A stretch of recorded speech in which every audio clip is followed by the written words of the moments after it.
الحمدللہ وکفی والصلاة والسلام علی سید الانبیاء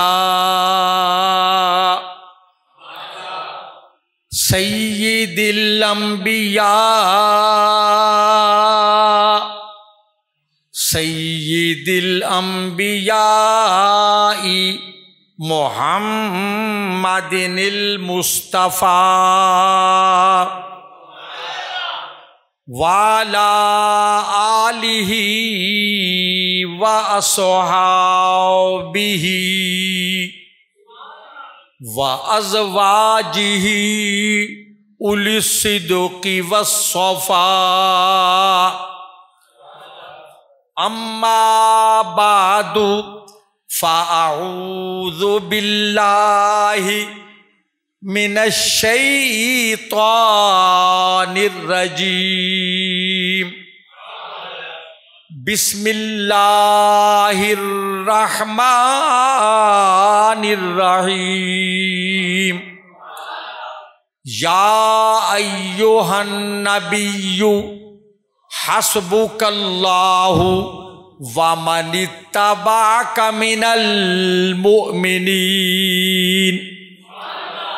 وقال اللہ تعالی فی مقام آخر ان اللہ وملائکتہ یصلون علی النبی یا ایہا الذین آمنوا صلوا علیہ وسلموا تسلیما اللہم صل علی سیدنا ومولانا محمد وعلی آل سیدنا ومولانا محمد وبارک وسلم 3 مرتبہ تمام شرکائے اجتماع مل کر عقیدت و محبت سے بارگاہ بے کس پناہ میں درود و سلام کا نذرانہ با آواز بلند پیش کریں الصلاۃ والسلام علیک یا رسول اللہ الصلاۃ والسلام علیک یا حبیب اللہ الصلاۃ والسلام علیک یا رسول اللہ الصلاۃ والسلام علیک یا حبیب اللہ تیسری مرتبہ پھر پڑھ لیجئے الصلاۃ والسلام علیک یا سیدی یا رسول اللہ وسلم علیک وعلی آلک واصحابک وازواجک یا حبیب اللہ۔ حضرات محترم، آج یکم محرم الحرام ہے، اسلامی سال کا آغاز، پہلا مہینہ اور محرم کی پہلی تاریخ۔ ہمارا اسلامی سال بھی قربانی سے شروع ہوتا ہے اور اس کا اختتام بھی قربانی اور شہادتوں کی داستان پر ہوتا ہے۔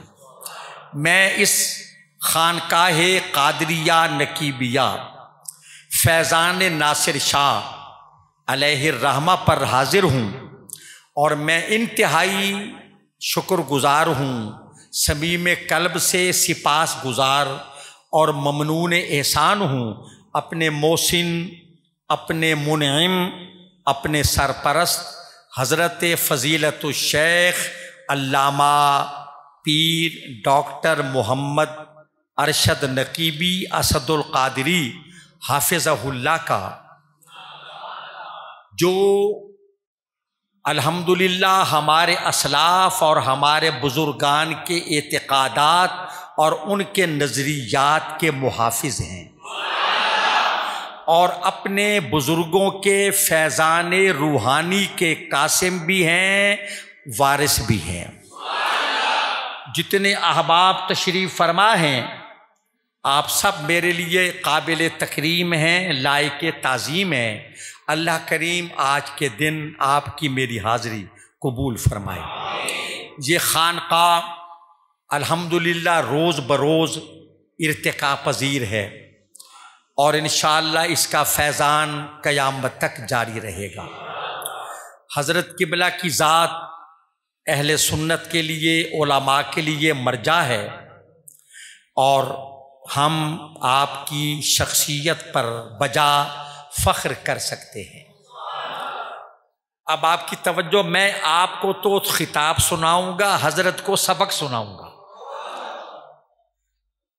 قبلہ آپ کی توجہ، شاہ جی قبلہ برخوردار قاری شفیق نورانی صاحب، حضرات محترم توجہ فرمائیے کہ ایک دعا مانگی تھی خلیل اللہ نے، جد الانبیاء سیدنا ابراہیم خلیل اللہ علیہ السلام نے تعمیر کعبہ کے وقت دعا مانگی۔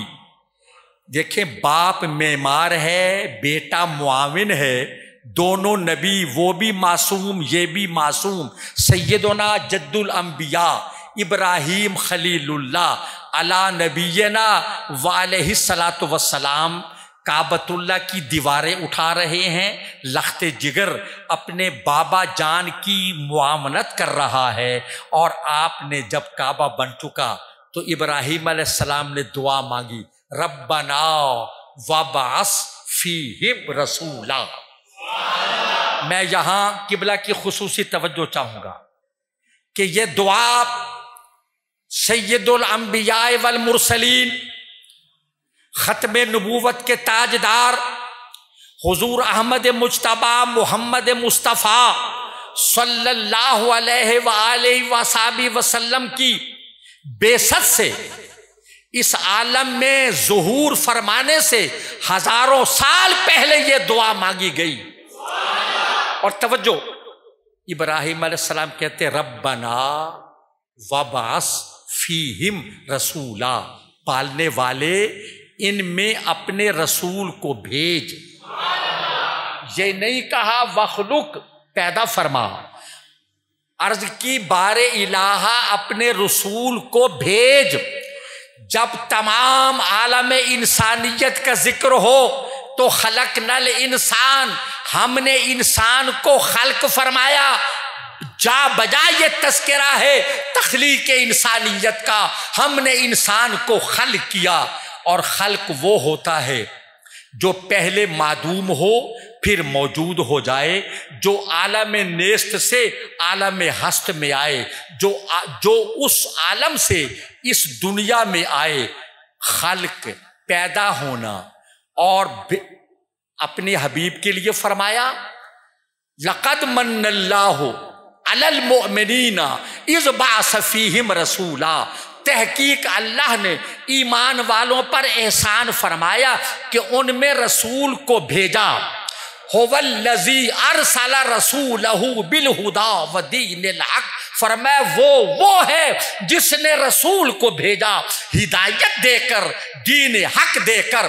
اور دیکھیے، جہاں اپنے محبوب کا ذکر کیا تو فرمایا بعثا، ارسلنا، ہم نے بھیجا، ہم نے مبعوث کیا، ٹھیک ہے نا، بعثا، قد جاءکم من اللہ نور، تحقیق آیا تمہارے پاس اللہ کی طرف سے ایک نور، جاءکم آیا، بعثا مبعوث ہوا، ارسلنا ہم نے بھیجا، ارسالہ بھیجا۔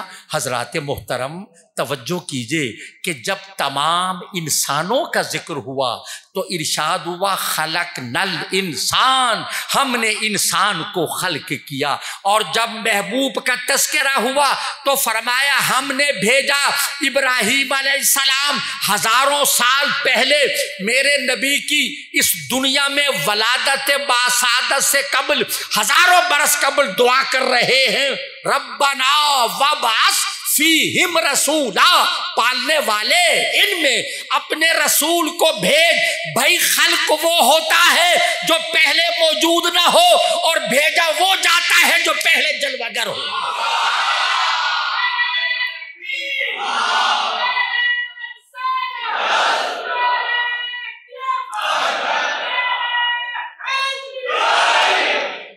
گویا آقا اس خاکدان عالم میں تشریف لانے سے قبل جلوہ گر تھے، کائنات کا مشاہدہ فرما رہے تھے، باخبر تھے، دنیا کو دیکھ رہے تھے۔ اور اللہ جب قرآن میں ذکر کرتا ہے نا بار بار وَإِذْ، محبوب یاد کرو، اذ میں اذکر محذوف ہے کہ اے محبوب یاد کرو وہ وقت۔ بھئی یہ تو تب کا ذکر ہے جب عالم ارواح تھا، اور اللہ نے سیدنا آدم علیہ السلام سے لے کر سیدنا عیسیٰ علیہ السلام تک تمام انبیاء کرام علیہم السلام کو جمع کر کے، ان کی ارواح مقدسہ کو جمع کر کے اعلان کیا تھا آخری نبی کی تشریف آوری کا۔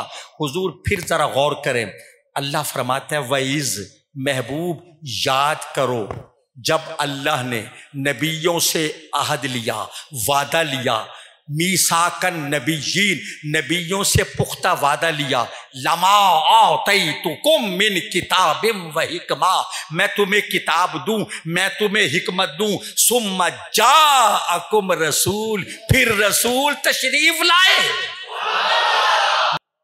توجہ فرمائیے، پھر میرا رسول تشریف لائے، کن سے کہا؟ انبیاء کرام علیہم السلام سے، تو یاد اسے دلاتے ہیں جو پہلے سے جانتا ہو۔ یہ دعائے خلیل تھی، قبول تو ہو گئی، مگر اس کے اثرات و ثمرات ہزاروں سال کے بعد ظاہر ہوئے۔ قبولیت ہوئی لیکن نتیجہ اس کا بعد میں ظاہر ہوا۔ میں قربان، وہ خلیل اللہ کی دعا تھی، ایک حبیب اللہ کی دعا ہے۔ ابھی مسلمان، ابھی مومنین کاملین، سابقین اولین سرکار کے حکم کی دعوت توحید پر، رسالت و نبوت پر لبیک کہنے والے 39 افراد ہیں۔ وہ نفوس قدسیہ، وہ مقدس مطہر مصفہ مجلہ مزکہ افراد، جن سے بہتر انسانوں پر نبوت کے بعد نہ آفتاب طلوع ہوا نہ غروب ہوا۔ 39 افراد ہیں۔ اسلام ابتدائی مراحل میں ہے، مسلمان بے بسی، بے چارگی اور مظلومیت کی زندگی گزار رہے ہیں۔ غریب صحابہ کے تو کیا کہنے، جو رؤساء تھے، جو امراء صحابہ تھے، جو وسائل والے تھے، متمول تھے، وہ بھی مظالم کا سامنا کر رہے تھے۔ میرے آقا دعا کے ہاتھ اٹھاتے ہیں، اللہم اعز الاسلام بعمر بن الخطاب۔ اے دلوں کو بدلنے والے مولا، میں کب تک یہ مسلمانوں کی بے بسی اور بے چارگی کے مناظر دیکھوں گا؟ میرے مالک اسلام کو عمر بن خطاب کے ذریعے عزت دے دے۔ اس عمر ابن خطاب کے ذریعے سے اسلام کو عزت اور شوکت عطا فرما۔ وہ خلیل اللہ کی دعا تھی، قبول ہوئی میرے آقا کی صورت میں۔ یہ حبیب اللہ کی دعا ہے، آقا نے دعا مانگی اور زیادہ عرصہ نہیں گزرا، زیادہ ہے قبلہ دعائے نیم شبی اور نالے سحرگاہی۔ میرے آقا رو رو کر دعا کرتے ہیں جناب عمر کے لیے۔ حضرت ایک پھر وقت ہے، حضرت ارقم کے گھر پر سرکار جلوہ گر ہیں، چند صحابہ موجود ہیں، خستہ مکان، ٹپکتی چھت، ٹوٹے ہوئے کیواڑ، پرانی دیواریں، اسلام کا پہلا دار التبلیغ، اسلام کا پہلا تبلیغی مرکز، دروازے پہ دستک ہوئی۔ جب صحابہ نے جھانکا تو جناب عمر کھڑے تھے۔ حضرت عمر کی جرت، آپ کی دلاوری، آپ کی شہامت، آپ کی استقامت و ضرب المثل تھی۔ وہ ایک دو صحابیوں نے دیکھا، آقا سے عرض کی یا رسول اللہ آج اللہ خیر کرے، عمر کھڑے ہیں، دروازے پر کھڑے ہیں اور تیور بھی بدلے ہوئے ہیں، شمشیر برہنہ گلے میں حمائل ہے۔ کسی نے کہا دروازہ کھول دیا جائے، کسی نے کہا نہ کھولیں۔ سید الشہداء حضرت امیر حمزہ سرکار کے چچا بھی ہیں، دودھ شریک بھائی بھی ہیں رضی اللہ تعالی عنہ، وہ بولے کھول دو دروازہ۔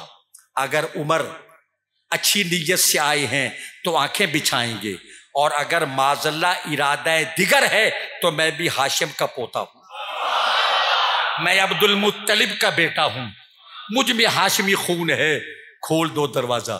میرے آقا یہ سن کر مسکرائے، ہائے میں قربان اس تبسم کی عادت پہ لاکھوں سلام۔ میرے آقا مسکرائے، فرمایا کیا سوچتے ہو، کیا کن تخیلات میں ہو، یہ دروازہ کھول دو۔ آج اس دروازے پر ابن خطاب نہیں آیا، محمد کی دعاؤں کا جواب آیا۔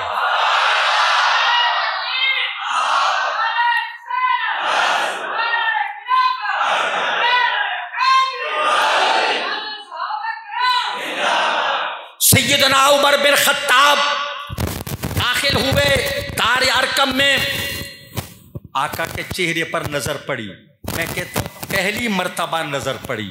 آپ کہیں گے وہ تو ہزاروں بار دیکھا ہوگا، ایک ہی شہر میں رہتے تھے اور ایک ہی طرح کی معاشرت تھی، تو پہلی مرتبہ کیسے؟ ہاں پہلے محمد بن عبداللہ سمجھ کر دیکھتے رہے، آج محمد رسول اللہ سمجھ کر دیکھ رہے تھے۔ اب میری آقا نے ادائے دل بری سے پوچھا، عمر کیسے آئے ہو؟ وہ نوائے دل بری ہو کہ ادائے عاشقانہ، جو دلوں کو فتح کر لے وہی فاتح زمانہ۔ آقا یا تو گریہ و زاری فرما کر دعائیں کرتے تھے، یا جب جناب عمر کو دیکھا قدموں میں گر پڑے حضرت عمر تو پوچھا کیسے آئے ہو؟ حفیظ جالندھری کہتا ہے حضرت عمر بولے ادب سے عرض کی حاضر ہوا ہوں سر جھکانے کو، خدا پر اور رسول پاک پر ایمان لانے کو۔ یہ وہ لمحہ تھا، یہ مرکزی لمحہ تھا جب ابن خطاب سرکار کے حلقہ بگوش ہوئے، آپ کے دامن سے وابستہ ہوئے، فاروق اعظم بن گئے۔ آسمانوں پر فرشتوں نے بھی نعرہ تکبیر بلند کیا۔ اب اس دن سے اسلام کی شوکت، دبدبا، غلبہ اور ہماگیری کا آغاز ہو گیا۔ تھوڑی دیر کے بعد نماز کا وقت ہوا، وہی صفیں سیدھی ہونے لگی۔ حضرت عمر عرض کرتے ہیں یا رسول اللہ صلی اللہ علیہ وسلم نماز پڑھی جائے گی؟ فرمایا ہاں۔ آقا اس کمرے میں؟ سرکار فرماتے ہیں ہاں۔ حضرت عمر بولے حضور آقا بیت اللہ میں کیوں نہیں، خانہ کعبہ میں کیوں نہیں؟ تو آقا نے آہستہ سے فرمایا عمر تیری قوم یعنی قریش نماز نہیں پڑھنے دیتی۔ ادب سے عرض کی کائنات کے والی عمر بھی آپ کے ساتھ ہو اور نماز بھی چھپ کر پڑھی جائے۔ آج نماز بیت اللہ میں ادا ہوگی اور آج سے نمازیں کھل کر پڑھیں گے، علانیہ پڑھیں گے، بابانگے دہل پڑھیں گے، ڈنکے کی چوٹ پڑھیں گے نمازیں۔ ہے کسی مائی کے لال میں جرت و عمر کے مقابلے میں آئے؟ سرکار کو اسی لمحے کا تو انتظار تھا، اسی لمحے کا تو انتظار تھا۔ آقا نے کہا چلو، حضرت حمزہ آگے چلے، شیر خدا، اسد اللہ، اسد الرسول، اور غزوہ احد کے بعد جن کو میرے نبی کے نطق مبارک سے سید الشہداء کا لقب ملا، خطاب، وہ آگے ہیں۔ جناب فاروق اعظم آگے ہیں تلوار لیے ہوئے، حضرت صدیق اکبر ساتھ ہیں، سرکار مولا علی مرتضیٰ بھی ساتھ ہیں، حضرت عثمان غنی سابقین اولین میں ہے نا، اسلام لانے والوں میں آپ کا چوتھا نمبر ہے حضرت عثمان غنی کا، سب ساتھ ہیں۔ بیت اللہ میں کھل کر علانیہ برسر عام نماز ادا کی گئی، اور ابو جہل بولا ہائے محمد عربی نے آج ہم سے سارے بدلے لے لیے، آج ہم سے انتقام لے لیا۔ اصحاب رسول نے نعرہ تکبیر بلند کیا، دشت و جبل اور کوہ و دمن لرز اٹھے، آسمانوں پر فرشتوں نے جشن منایا کہ آج عمر بن خطاب فاروق اعظم سرکار کے دست و بازو بن گئے۔ میں قربان اس عمر پر کہ جس کی زبان سے نکلے ہوئے الفاظ وحی الہی بن کر قرآن میں داخل ہوئے۔ ایسا بھی کوئی انسان دکھاؤ کہ ان کی زبان سے لفظ نکلے ہوں اور آیت قرآنی بن جائے۔ جب ام المومنین صدیقہ کائنات سیدہ معلم امت محسن اسلام سیدہ عائشہ صدیقہ حمیرہ سلام اللہ علیہا پر منافقوں نے تہمت لگائی، بہتان لگایا، تو سیدنا فاروق اعظم کی زبان سے نکلا سبحانکا ھذا بہتان عظیم۔ یہ جناب عمر کی زبان سے الفاظ نکلے سبحانکا ھذا بہتان عظیم، یہ الفاظ آپ نے ادا کیے، اور جب سیدہ عائشہ کی عفت و عصمت اور طہارت و پاک دامنی کی گواہی میرے مولا نے دی، تو عمر بن خطاب کی زبان سے نکلے ہوئے الفاظ آیت قرآنی بن کر نازل ہوئے۔ یہ جناب فاروق اعظم محدث ہیں، محدث۔ اور دوسری بات سنیں، ایک مرتبہ میرے آقا نے فرمایا کہ اللہ نے انسان کو چکنی مٹی سے پیدا کیا، آپ کی زبان سے نکلا فتبارک اللہ احسن الخالقین، فتبارک اللہ احسن الخالقین، یہی الفاظ وحی الہی بنے اور آیت قرآنی بن کر قرآن میں آئے۔ حضرات محترم، جناب عمر بن خطاب مرتبہ انسانیت کے اس عرفہ اعلیٰ بلند بالا بزرگ برتر مقام پر کھڑے ہیں کہ میرے آقا فرماتے ہیں لو کان بعدی نبی لکان عمر، اگر میرے بعد کوئی نبی ہوتا تو عمر ابن خطاب نبی ہوتے۔ تو میں حضرت قبلہ کے گھٹنوں کو چھو کر یہ جسارت کر رہا ہوں آپ کو بتانے کی کہ فرمان نبوت کا خلاصہ یہ ہوا کہ عمر بن خطاب فاروق اعظم عظمت و کمال انسانیت کے اس بلند مقام پر کھڑے ہیں جس سے آگے نبوت کا مقام ہے۔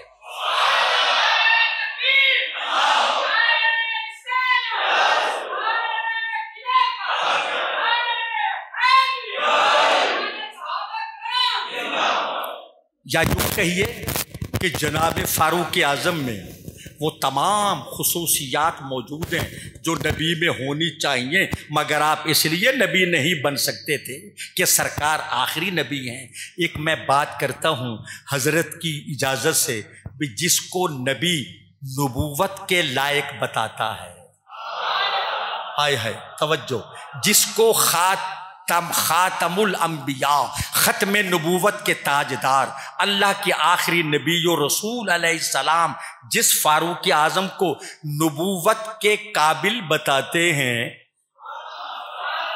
ارے ظالم تو ان کی خلافت پر بھی اعتراض کرتا ہے، تجھے ان کی خلافت پر بھی شک ہے؟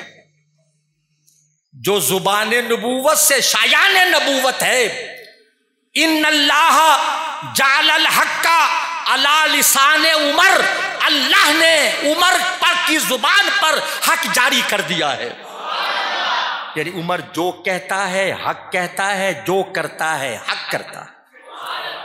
منافق کو آپ نے قتل کر دیا، وہ سرکار کا فیصلہ نہیں مان رہا تھا، آپ نے قتل کر دیا، اب تو رونا دھونا شروع ہو گئے۔ دیکھیے عمر نے مومن کو قتل کیا، منافق کہتے تھے کہ عمر نے مومن کو قتل کیا۔ آقا کی بارگاہ میں